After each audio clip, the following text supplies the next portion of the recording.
안녕하세요. 오늘도 사연살롱을 찾아주셔서 감사합니다. 30대 이혼 경력 있는 여성입니다. 누구나 그렇겠지만 저는 제가 그렇게 빨리 이혼하게 될 줄은 꿈에도 몰랐어요. 중매도 아니고 죽고 못 사는 연애 끝에 결혼까지 했는데 결혼 후 하도 기가 막힐 일들을 당하다 보니 뭐 때문에 그렇게 결혼을 하고 싶었나 후회만 들더라고요. 생각해보면 저도 참 바보였어요. 사람도 변하는데 하물며 사랑이 변하지 않을 거라고 믿었다는 게 문제였죠. 그때는 그랬어요. 남편을 많이 사랑했으니까요. 그래서 결혼 정년기라는 이유로 결혼을 서두르는 저에게 주변 사람들은 현실과 결혼은 많이 다르다고 신중하게 생각하라고 했었는데 그땐 그 조언이 귀에 들어오지 않았어요. 하지만 막상 정말로 결혼을 하니 얼마 안 돼 남편과 시댁 문제로 스트레스를 받게 되었고 처음엔 당황스러웠지만 나중엔 저도 참지 못하고 대폭발하게 되어 그게 급기야 시댁과 친정의 싸움으로 번져 아주 난리가 아니었던 때가 있었어요. 그리고 그 일이 얼마나 대단했냐면 그 일을 계기로 시댁은 다른 동네로 이사를 갔고 저와 남편은 이혼까지 하게 되었어요. 지금도 가끔 그때를 떠올리기도 하는데 만약 그때 제가 이혼하지 않고 계속 참고 살았다면 지금쯤 어떤 인생을 살고 있을지 생각해보면 아찔해지곤 합니다. 저와 남편은 사내 커플이었어요. 남편이 저보다 회사 선배였죠. 저희 둘은 같은 부서 소속으로 같이 일하다가 서로에게 호감을 갖게 되었고 하루 중 회사에 있는 시간이 대부분이었던 저와 남편은 자연스럽게 연인이 되었어요. 연인들이 다 그렇듯 저도 연애를 하는 동안은 참 좋았어요. 처음엔 비밀 연애를 했는데 이게 나름 스릴도 있고 재밌더라고요. 그리고 회사에 든든한 제 편이 있다는 것이 그때 당시는 천군만마를 얻은 기분이었고 남편이 사내에서 꽤 유능하고 인기가 많은 사람이라 솔직히 우쭐했던 것도 있었죠. 하지만 남편과의 연애가 가장 좋았던 것은 대화가 잘 통하고 코드가 잘 맞았다는 것이었어요. 이런 남자라면 평생 친구처럼 애인처럼 연애하는 기분으로 살 수 있을 거라는 기대심에 연애한 지 얼마 되지 않았음에도 저는 남편과 결혼을 생각했어요. 저와 남편은 5살 나이 차이가 났는데 당시 20대 후반이었던 저와 30대 초반이었던 남편은 소위 말하는 결혼 정년기를 맞아 연애 기간에 비해 빠른 결혼을 결심했고 별 문제 없이 결혼 준비를 하기 시작했는데 저에겐 딱 한 가지 걸리는 것이 있었어요. 바로 남편의 아버지이자 저의 시아버님이셨죠. 시아버님은 굉장히 가부장적인 사람이셨어요. 처음 인사를 드리러 시댁에 갔을 때였는데 그때는 보통 서로 잘 보이려고 할 때잖아요. 그런데 시아버님은 자기 아래 어느 누구도 없는 사람처럼 제 앞에서 시어머니와 시누이를 하대했고 덩달아 저에게 시집 오면 남편을 위해 살아야 한다고 설교도 하시는데 당황스럽더라고요. 하지만 그때는 시아버님이 저런다고 해서 결혼을 물릴 생각은 전혀 없었어요. 또 다행히도 시아버님을 빼고 시어머님과 시누이는 인상이 좋아 보였고 시아버님이 워낙 저러시니 자기네들이 더 민망한 듯 제 눈치를 보는데 오히려 제가 더 안쓰럽더라고요. 그때였어요.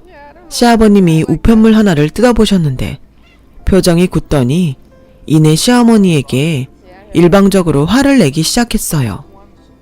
이봐, 또 명산이 앞에 보험을 넣고 있었어? 아니, 결혼하면 남의 식구들 기집애 보험을 왜 자꾸 내 돈으로 드는 거야? 내가 이번에도 나서서 해지를 해야겠어? 보험이라고 해봤자 얼마 되지도 않아요. 그리고 아직 학생인데 결혼하면 남의 식구라니 너무 그러지 마세요. 딸 자식도 자식인데? 내가 그래서 딸인데 대학까지 보내줬잖아. 이건 뭐 내 돈을 물 쓰듯이 해? 아무튼 알바를 하던 취직을 하던 보험료는 지가 알아서 내라 그래. 안 그러면 내가 이번에도 싹 다 해지할 테니까. 그리고 당신은 시집 온 며느리나 신경 써. 걔가 앞으로 우리 집 일 다 할 사람인데 어디다 신경 쓰는 거야? 진짜 해도 너무하네. 애미가 딸 신경 쓰는 게 당연하지. 당신이야말로 며느리가 생겼는데 화 좀 그만 내요. 태연이가 지처 앞에서 얼마나 민망할지 생각 못해요. 내가 왜 자식 눈치를 봐야 하나? 눈치는 걔들이 봐야지. 순간 처음으로 저는 저의 결혼이 괜찮을까 생각했어요. 제가 다 듣고 있는데도 저렇게 말씀을 하는 시아버님을 보니 슬슬 걱정이 됐거든요. 게다가 제가 알기로 시누이 대학 등록금은 시누이가 공부를 잘해서 거의 전액 장학금으로 다니는 걸로 아는데 저렇게 당신이 보내주는 거라고 말씀을 하시니 그것도 솔직히 이해가 가지 않았어요.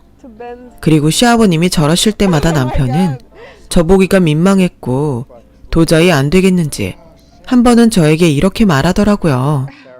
자기야, 자기도 봐서 알겠지만 우리 아버지가 좀 고지식해. 그냥 우리 아버지가 하는 얘기 신경 쓰지 말고 한 귀로 듣고 한 귀로 흘려. 당신 하고 싶은 건 다 해야 속이 풀리시는 양반이야. 저는 자기 아버지 때문에 제 눈치를 보는 남편을 보니 마음이 좋지 않았어요. 그리고 며느리인 제가 시아버지와 부딪힐 일이 많아봐야 얼마나 많겠나 생각했고 남편 말대로 시아버님이 뭐라고 하시던 네네 하며 이야기만 들어드리려 했는데 그것 또한 말이 쉽지 절대 쉬운 일이 아니었어요. 시아버님은 제가 생각했던 것보다 훨씬 천상천하 유아독존 스타일이었거든요. 성격은 급하고 화는 또 왜 그리 많으신지 집에 계시는 내내 호통을 치시는데 나중에 집에 와서도 이명이 들릴 정도였어요.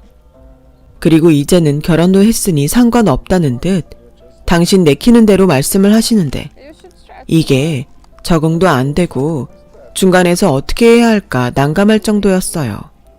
그런데요, 시아버님이 큰 소리를 치시는 데는 사실상 믿는 구석이 있었는데요. 그건 당신 고향에 있는 땅이었어요.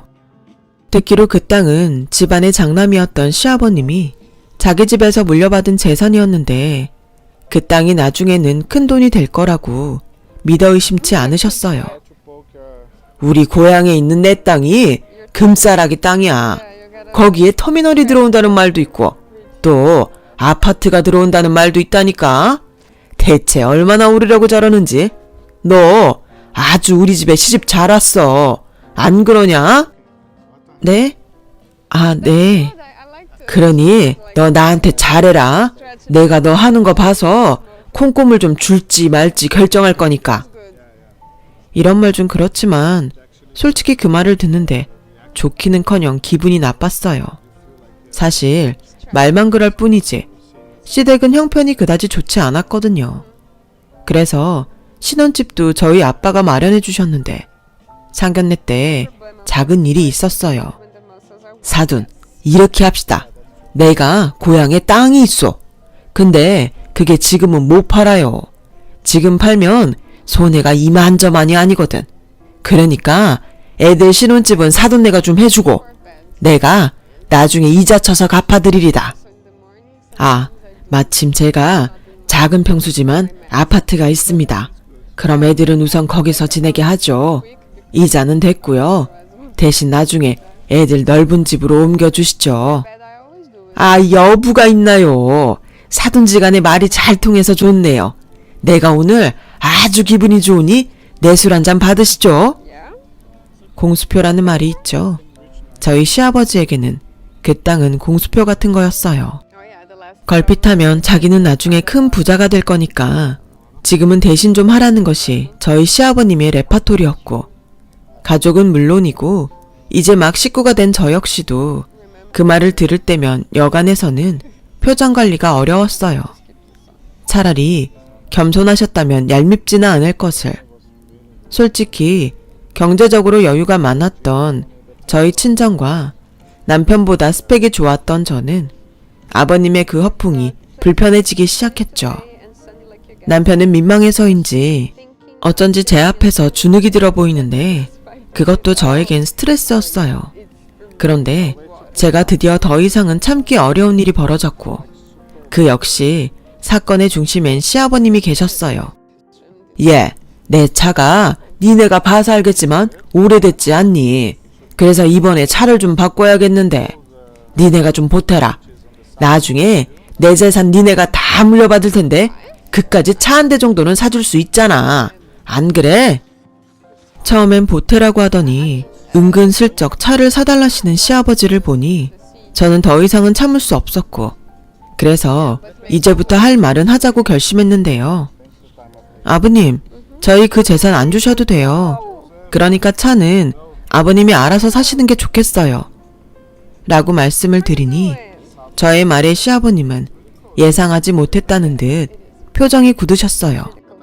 어찌나 그 얼굴이 잊혀지지 않는지 이혼을 한 지금도 그 표정을 잊을 수가 없을 정도예요. 사람이 바보가 아닌 이상 그 말을 듣고 차를 좋다고 사드릴 며느리가 세상 천지에 있긴 할까요? 툭 까놓고 저희는 결혼도 남편이랑 제가 번 돈으로 했고 신혼집은 저희 아빠가, 신혼살림은 저희 엄마가 해주셨는데 뭐 하나 해주신 것도 없으면서 당당히 물질적인 것을 요구한다는 게 애당초 말이 안 되는 거잖아요. 물론 좋은 마음으로 능력이 된다면 해드릴 수도 있죠. 하지만 일단 좋은 마음도 들지 않을 뿐더러 시아버님이 은근슬쩍 어필하시는 차종을 보니 저희 능력으로는 부담스러운 외제차였어요.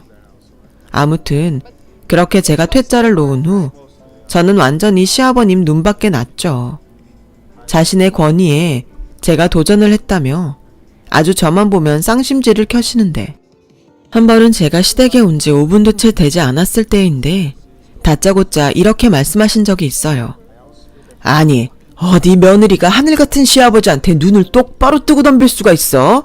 너, 니네 집에서 그렇게 배웠냐?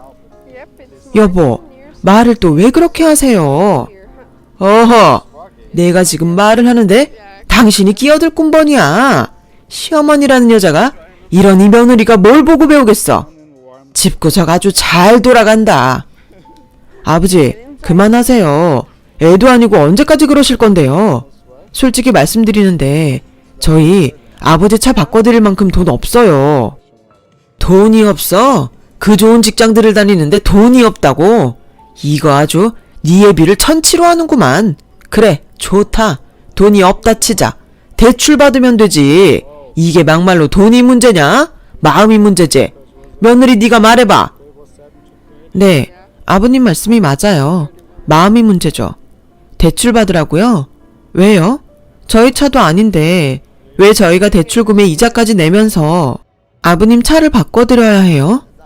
뭐? 예, 말하는 싸가지 좀 보게. 원래 이런 건 내가 말하지 않아도 네가 먼저 아버님 차가 너무 오래됐는데 바꿔드릴까요? 라고 해야지. 뭐가 어쩌고 어째? 왜 아버님 차를 바꿔드려야 해요? 참, 말세도 이런 말세가 없네. 어디 하늘 같은 시아버지한테? 이런 말씀까지는 안 드리려고 했는데 저도 받은 게 있으면 응당해드리는 게 맞겠죠. 근데 아시다시피 저희는 아버님한테 받은 게 없잖아요. 나 죽으면 내 재산 받을 거잖아. 저 그거 안 받는다고 했는데 솔직히 그게 정말 돈이 될지도 모르고요. 아, 맞아요. 그때는 제가 선을 넘었어요. 그래서 그 말을 한 후로 저는 싸가지도 없지만 예의도 없다며 시댁에서 쫓겨났고 너 다시는 내 집에 올 생각도 하지 마! 라는 엄포를 들었는데 저는 착한 며느리는 글렀는지 그 말이 무섭지도 서운하지도 않고 되려 반가웠어요. 하지만 그런 마음을 가진 사람은 저 한 사람이었고 남편은 남편대로 시어머니는 시어머니대로 불편해하시며 은근슬쩍 제가 먼저 굽히고 아버님에게 죄송하다고 말하길 바라셨는데 저는 절대 그럴 생각이 없었어요. 그렇게 일주일이 지나고 보름이 지나 한 달이 다 되어갔고 남편이 먼저 저에게 더 이상 시댁에 안 갈 수 없으니 먼저 가자고 하더라고요. 절대 오지 말라고 하신 분은 아버님인데 지금 집에 가자고? 내가 우리 아버지를 알면 더 잘 알지. 계속 이렇게 있다가는 어느 날 뻥 하고 터진다니까. 지금이라도 가서 화 좀 풀리시게 해야지. 어떻게 풀어드릴 건데? 정말 대출이라도 받아서 아버님 차 바꿔드리게?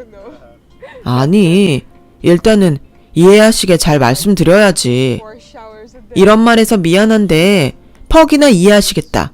내가 보기엔 아버님 차 새로 바꿔드리지 않으면 절대 화 안 푸실걸? 남편은 제가 아무리 말을 해도 자기 아버지는 자기가 더 잘 안다며 자기 집에 갈 채비를 했고 저는 안 갈까 하다가 또 빌미를 만들어드리는 것 같아 남편과 함께 시댁으로 향했어요. 시어머니는 저희 부부가 집에 오니 이제야 마음이 놓인다는 듯 반기셨죠. 시아버님 역시 괜히 저를 향해 콧방귀를 몇 번 끼시는데 괜히 왔나 싶었어요. 그리고 이윽고 남편이 시아버님에게 이제 그만 화 푸시라고 말을 꺼냈는데 시아버님은 말을 하는 당신 아들보다 저만 빤히 쳐다보시더라고요. 어쩐지 빨리 자기한테 잘못했다고 빌라는 듯한 눈치에 저는 주방에서 음식을 하시는 시어머니에게로 자리를 피해버렸어요. 죄송하다고 빌 마음도 없고 차를 사드릴 마음도 없으니 이번에는 자기 아버지는 잘 아는 남편이 알아서 할 거라고 생각했거든요. 그런데 제가 주방으로 오니 시어머니는 저에게 다시 가라는 듯 저를 팔꿈치로 미셨고 제가 가려 하지 않자 시어머니는 저에게 조용한 목소리로 이렇게 말씀하셨어요. 너도 어지간하다. 그냥 잘못했다고 딱 한마디만 하면 될걸. 어머니까지 그러시면 저 진짜 서운해요. 솔직히 제가 잘못한 거 없다는 거 어머님도 아시잖아요. 잘못을 따져 뭐해. 아무리 그래도 저 양반이 너보다 윗사람인데 나는 그때 니들이 그러고 가서 한시도 마음 놓고 살 수가 없다. 어머님, 저는 그게 진짜 이상해요. 아닌 건 아니죠. 말씀을 안 하시니까 아버님이 더 저러시는 거예요. 됐다. 난 평생 이러고 살았어. 이제 와서 저 양반이랑 싸우고 싶지도 않고. 너도 잘 생각해. 어찌됐건 넌 우리 며느리고 저 사람은 시아버지인데 네가 계속 그러면 네 서방도 나도 죽어나가는 거야. 넌 그럼 속이 편하니? 아휴. 아니 왜? 남편도 시어머니도 저한테만 이런다는 게 저는 이해가 가지 않았어요. 그러자 시누이가 저를 조용히 불렀고 자기 집은 원래 아버지가 폭발할까봐 알아서 조용조용 지내는 분위기라 그렇다며 저에게 이해해달라고 하는데 참나 그 말을 들으니 독불장군 같은 시아버지 때문에 이게 다 무슨 꼴인가 싶었어요. 하지만 저 역시 아닌 건 아닌지라 시아버님에게 굽히지 않았습니다. 대신 더 싸우자고 덤비진 않았는데 어쩐 일인지 시아버님도 이를 더 이상 키우지 않겠다는 듯 조용하셨고 찝찝하지만 그렇게 그 일은 마무리가 되었어요. 그 후에 그것이 큰 후폭풍을 불러일으킬 거라는 걸 그때는 몰랐죠. 그리고 아버님은 차를 바꾸셨어요. 원래 원하셨던 벤츠는 아니었지만 제네시스로 바꾸셨고 새 차 때문인지 한동안은 시아버님의 기분이 좋으셔서 다른 가족들이 긴장할 일이 없었어요. 저는 당연히 시아버님이 알아서 차를 바꾸셔서 다행이라고 생각했어요.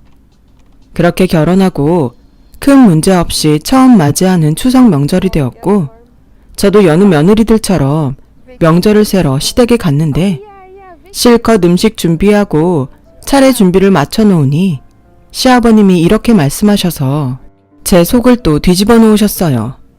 며느라, 이번 추석은 네가 결혼하고 처음 맞이하는 명절이니 이번에 친정은 건너뛰고 차례 지내고 우리 식구끼리 오붓하게 지내자. 니네 친정은 다음 주말에 가도 되잖아. 네? 명절인데 저더러 저희 집에 가지 말라고요? 너는 이제 우리 집 식구야. 명절은 원래 친정에 가는 게 아니다. 요즘 젊은 것들은 어디서 배운 건지 똑같이 시댁에 친정에 가야 한다고 하지만 그건 아니야.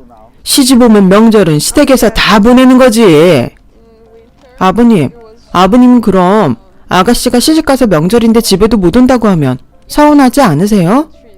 서운하기는 여자 팔자가 다 그런 건데 나는 괜찮다. 제 시집가면 딸 자식 그 집에 줬다고 생각할 거야. 정말 한숨밖에 나오지 않았어요. 그렇다고 시아버님이 하라는 대로 하기는 싫었죠. 저는 시아버님이 뭐라고 하시든 시어머니랑 남편이 이번 한 번만 하는 소리를 하며 애걸복걸해도 차례를 지내고 친정에 갈 준비를 했어요. 자기야, 진짜 이번 한 번만 우리 아버지 말 들으면 안 돼?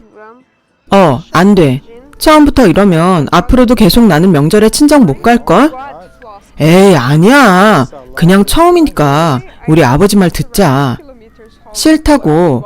나도 명절에 우리 부모님 보러 가고 싶단 말이야. 왜 아버님 때문에 우리 부모님은 명절에 딸 자식도 못 봐? 이게 말이 돼? 이번 한 번만, 응? 부탁이야. 지난번 것도 돈 들이고 겨우 넘겼는데. 뭐? 돈을 들였어? 그게 무슨 소리야?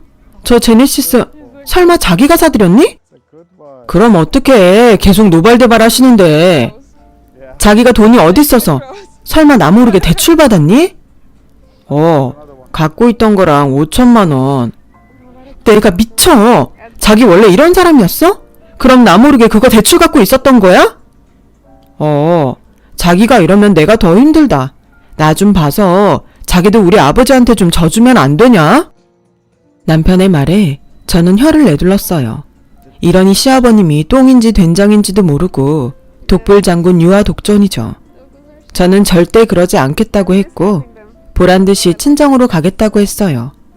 당연히 시아버님은 또 노발대발 난리가 나셨죠. 친척들까지 계시니 가뜩이나 큰 목소리가 지붕 천장을 뚫을 것 같더군요. 저도 예상은 했어요. 주변 의식을 엄청 하시는 분이니까요. 그리고 그 잘난 재산 얘기가 또 나왔는데요. 정말 그때를 떠올리면 여전히 어이가 없어요.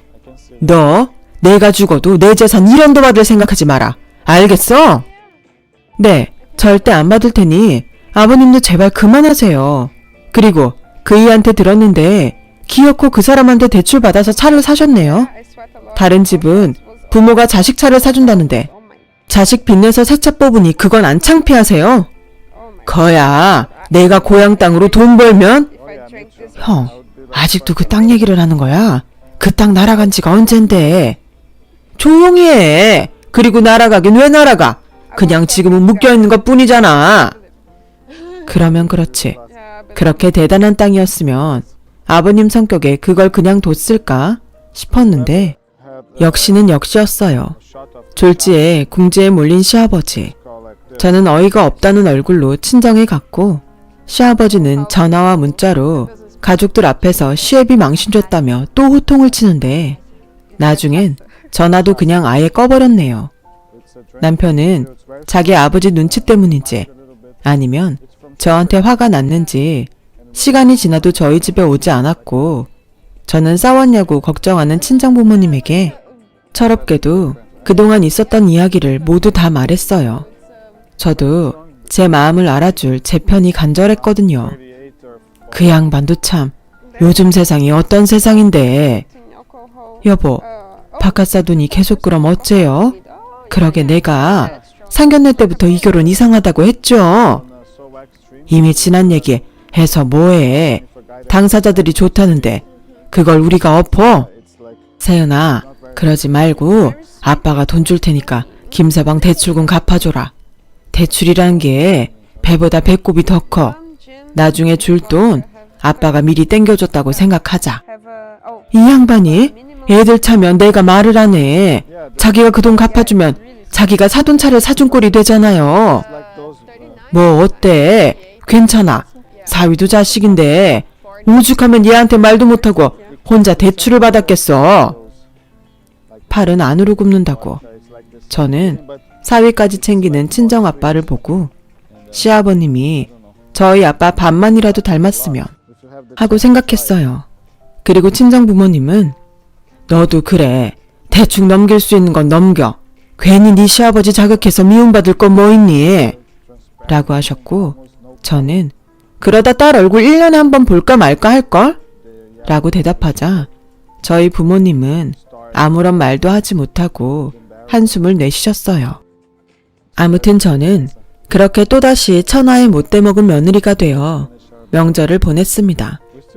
저 때문에 명절 내내 잔소리를 들었다는 남편은 저를 원망했는데 저희 아빠가 대출금을 갚아준다고 하자 얼굴에 금방 화색이 돌더라고요.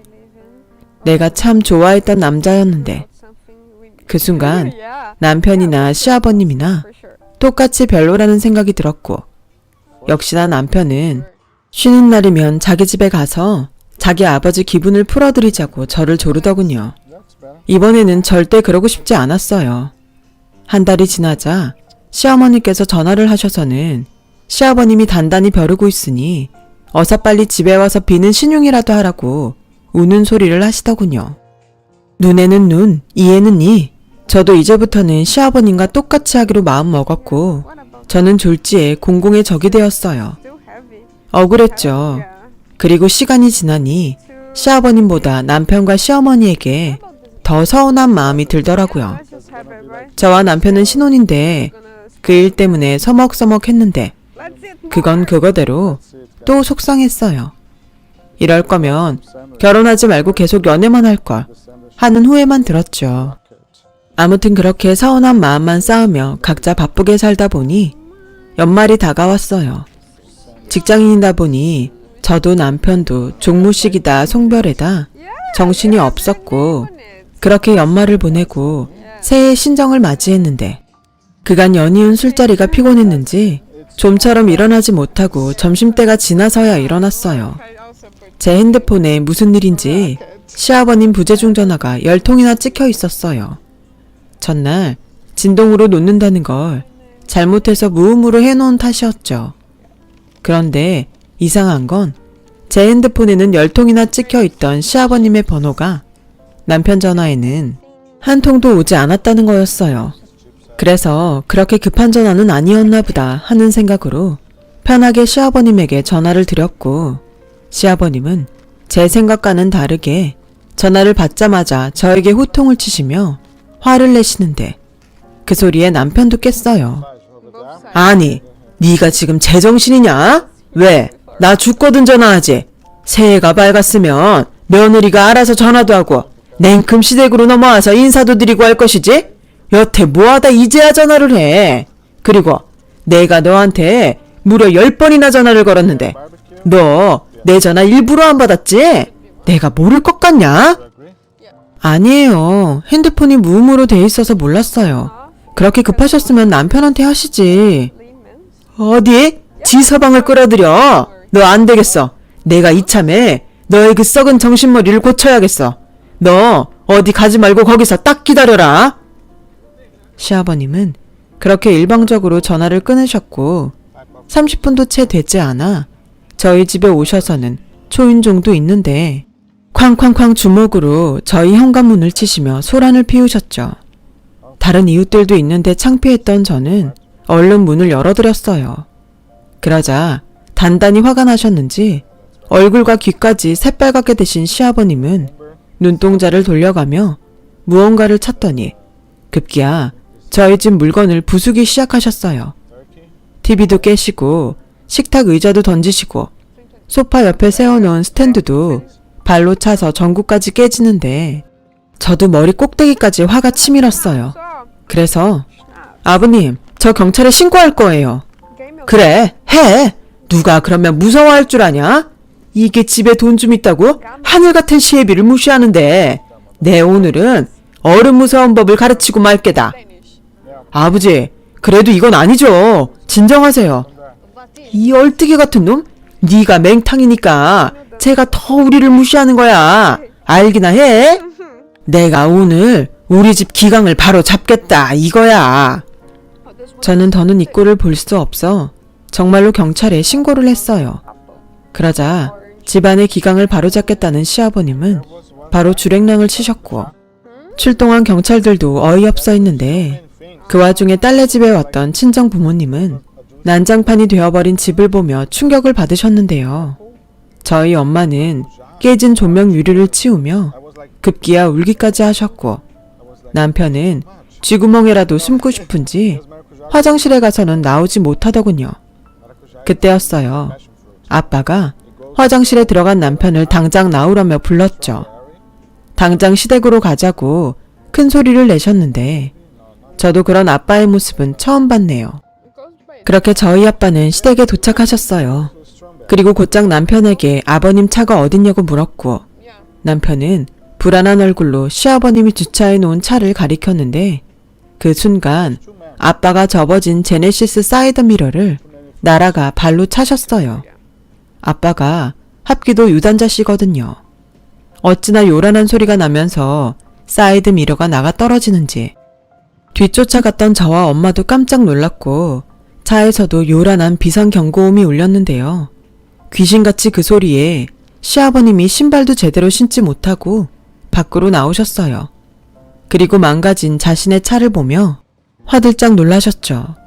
저희 아빠는 보란 듯 이 차 문을 발로 차시며 문 네 짝을 모두 망가뜨리셨고 시아버님은 화가 나서 경찰을 부르겠다고 소리소리를 지르시더라고요. 그 소리에 저희 아빠도 한마디 하셨어요. 사돈도 열받죠? 그러게 왜 애들 집에 쳐들어가서 살림을 부숩니까? 이런 얘기 치사하지만 그 집에 뭐 하나 보태신 것도 없잖아요. 제가 뼈 빠지게 일해서 애들 집이랑 살림장만 해준 건데 왜 그걸 마음대로 부시고 난린데요? 아니 그래도 그렇지 몰상식하게 지금 뭐 하시는 겁니까? 멀쩡한 차를 왜 부시냔 말입니다. 미친 겁니까? 네, 미쳤네요. 미친놈 상대하려면 미쳐야지 별 수 있습니까? 영 모르시는 것 같아서 제가 직접 똑같이 한번 해봤습니다. 어떻습니까? 그리고 오해하실까봐 말씀드리는데 김서방이 이 차 살 때 받았다는 대출금 제가 갚아줬습니다. 그러니까 이 차에서 5천만 원은 제 몫이니 저 아직 더 부셔도 상관없는데 어쩔까요? 5천만 원 맞춰서 더 부숴볼까요? 경찰이요. 부르세요. 저는 댁처럼 도망가지 않을 테니까 나란히 경찰서 가서 시시비비를 가려보죠. 아니 저 양반이 돌아도 단단히 돌았네. 동네 창피하게 정말. 창피하십니까? 자 동네 사람들 여기 좋은 구경 있으니 나와보세요. 여기 사는 사람이 제 사돈입니다. 근데 이 양반이 딸은 시집가면 남이라고 명절에도 친정에 가지 말라 하고 전화 안 받았다고 집에 쳐들어가서 살림살이를 죄다 부쉈네요. 이게 말이 됩니까? 그래서 제가 딸 자식까지 나비로 너무 속상해서 제가 사들인 차 똑같이 망가뜨리고 있는 중입니다. 사진 찍으셔도 되고 어디 인터넷에 올리셔도 됩니다. 동네 사람들. 자기야 장인어른 좀 말려봐. 이게 무슨 꼴이야.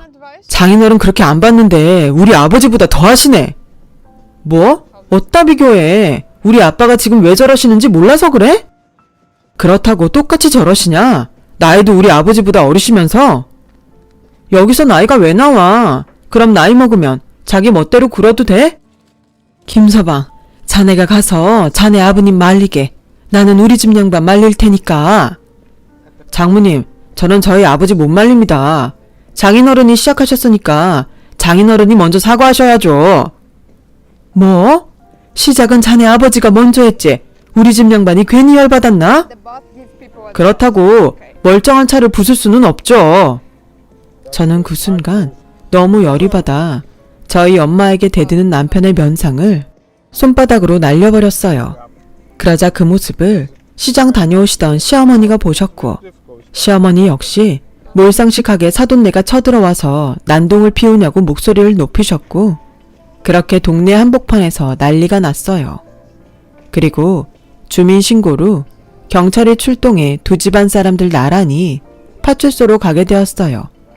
그곳에서도 시아버님과 저희 아빠의 양보 없는 싸움은 계속되었는데 그 순간 정신이 번쩍하고 들었어요.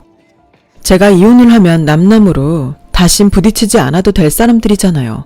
그래서 그곳에서 제가 확 이혼 선언을 해버렸고 저희 엄마와 아빠는 하고 싶으면 내일 당장이라도 가서 하라고 하는데 어이없게도 시아버님을 비롯한 시어머니와 남편은 이혼은 절대 안 된다며 저보고 시집 왔으니 자기 집에 뼈를 묻으라고 하는데 진심 소름이 끼쳤어요. 왜 내 금쪽 같은 딸이 그 집에 뼈를 묻습니까? 우리 딸이 못 살겠다고 이혼하겠다면 그만입니다. 소송이라도 할 테니 그런 줄 아세요. 당신 같은 아버지 때문에 제가 더 그러는 겁니다. 딸은 시집가면 남이라는 말이 괜히 있습니까? 이봐요. 제 딸이 어떻게 남입니까? 제가 10달 동안 품고 힘들게 낳은 제 딸입니다. 힘들게 오기야 금이야 키워서 시집 보냈더니 남이요. 말이 그렇다는 거죠. 어쩜 내외가 똑같으시냐 정말. 그러니 딸도 저 모양이지. 뭐예요? 그렇게 경찰서에서 두 집안은 앙강거리며 싸움을 이어갔고 급기야 경찰관의 제지를 받으며 끝이 났는데 그건 시작에 불과할 뿐 이혼까지 가는 데는 적지 않은 노력과 시간이 들어갔어요. 시아버님이 부순 살림살이와 또 저희 아빠가 부숴버린 차 수리비에 남편의 대출 빚을 갚아준 것까지 정리할 것이 제법 있었고 저 역시 길지 않은 결혼 생활이었지만 정신적인 피해 보상 위자료를 시아버님에게 받아내기 위해 소송을 진행하다 보니 남편과 살았던 시간과 맞먹은 시간이 들더군요. 다행히 이혼은 제가 원하는 조건으로 다 이루어졌어요. 나중에 시어머니가 눈물로 다시금 잘해보면 안 되냐고 동네에서 얼굴을 들고 살 수가 없어 이사를 가신다고 애원을 하시기도 하고 남편과 시아버님이 진심인지 가짜인지 내가 잘못했다. 잘난 집 며느리 봐서 신나서 그랬어. 네가 그냥 너 그렇게 나 한 번만 봐주면 안 되겠냐? 그래 여보. 우리 결혼한 지 얼마나 됐다고. 이건 아니지. 우리 회사에서 어떻게 얼굴 들고 일하냐. 제발 마음 좀 불려줘. 대신 내가 진짜 잘할게. 미안한데 나는 체면보다 내 권리와 행복이 우선이야. 우린 이미 신뢰가 깨졌어. 아버님, 죄송해요. 저는 아버님 집안과는 맞지 않은 것 같습니다. 그게 제가 그 집 사람들과 나눈 마지막 대화였어요. 남편과는 직장에서도 마주치면 일부러 서로 피하고 나중엔 남편이 주변 시선을 의식해 다른 지역의 타 부서로 이동 신청을 해서 그마저도 볼 일이 없어졌어요. 제 입장에서는 고마운 일이었죠. 그리고 저는 현재 이혼 후에도 다니던 회사 잘 다니고 혼자 자유로운 생활을 하고 있어요. 누군가는 아직 나이도 젊으니 새로운 사람을 만나보라고 하는데 그 역시도 지금은 별로 내키지 않네요. 그러다 한 번은 저희 아빠가 자기가 괜히 나서서 저를 이혼하게 만든 게 아니냐며 후회된다고 저에게 미안하다고 하신 적도 있는데 저는 그때도 그렇고 지금도 저와 남편의 부부의 인연도 가족의 인연도 딱 거기까지였다고 생각해요. 결혼이라는 게 막상 한번 해보니 생각처럼 쉬운 게 아니라는 걸 뼈저리게 느껴요. 그래서 10년, 20년, 30년을 산 부부를 보면 대단하다는 생각이 절로 드는데요. 지금은 아니지만 언젠가는 저도 오랜 시간을 함께할 동반자를 만날 수 있겠죠. 그때는 제가 더욱 성숙하고 좋은 사람이 되어 있길 바라며 지금 이 순간도 앞으로의 제 인생을 열심히 살아가야겠다고 다짐하게 됩니다. 지금까지 저희 이야기 들어주셔서 감사드려요. 앞으로 저도 그렇고 모든 분들이 따뜻하고 행복하셨으면 좋겠습니다. 건강하시고 오늘도 행복하세요. 여러분, 사연 댓글에 응원과 현명한 조언 부탁드려요. 좋아요와 구독은 저에게 큰 힘이 됩니다. 오늘도 좋은 일 가득하세요. I need some sun, but I put on my arms We and my need some vitamin D.